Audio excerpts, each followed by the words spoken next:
Hi, everybody. It's me again. Sorry we got cut off before I finished the presentation, but I only have 15 minutes per session to complete a lesson, and so I went over, and I'm going to finish it up now.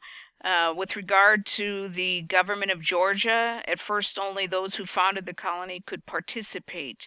Later on, the king controlled the colony and allowed white men to vote for assembly members. As we've seen in the previous colonies, it was only men that could vote. Sometimes they had to be property owners, sometimes they didn't, and it's obvious that they didn't have uh, voting or being able to vote is nothing like it is today, where men and women 18 and older are allowed to vote. Back then, that wasn't the case. It was just men. It was only white men, and it was only oftentimes men that had property. So what it boils down to is a few men that are able to participate in government and make laws that everybody else has to follow. And that's something that we'll talk about as we get closer to the American Revolution and the founding of the United States. With regard to the economy, um, the 13 colonies really were kind of a one-stop shop for Great Britain. They were the super Walmart. They were the HEB of colonies. They provided all the resources, all the raw materials that Great Britain needed, and they were hugely profitable for for Great Britain. And as long as they continued to make money, they really, for well over a century, looked the other way as those colonies prospered, and eventually they start kind of making their own governments in areas, and they prosper and make a ton of money, become wealthy, and Great Britain doesn't mind. They don't enforce the laws that are on the books that are supposed to restrict free trade.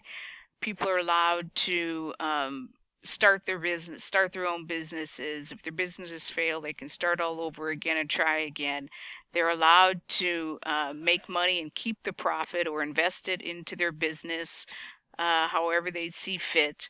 And that was really the beginning in our country of our free enterprise system, a system that is what our country is founded on today, or is based off of today, our capitalist system. And so free trade was hugely successful during that time until so much so that at some point the Great Britain is going to be resentful toward the colonies in that they don't feel like the colonies are paying their fair share to the crown, to the King of England, and the king is going to start to enforce those laws that have been neglected for over a century. And that's when the colonists are going to become angry, and they're going to want to stand up for the rights, and they're going to want to rebel and protest the strict trade laws and the high taxes that will eventually be placed upon them that for over 100 years were ignored.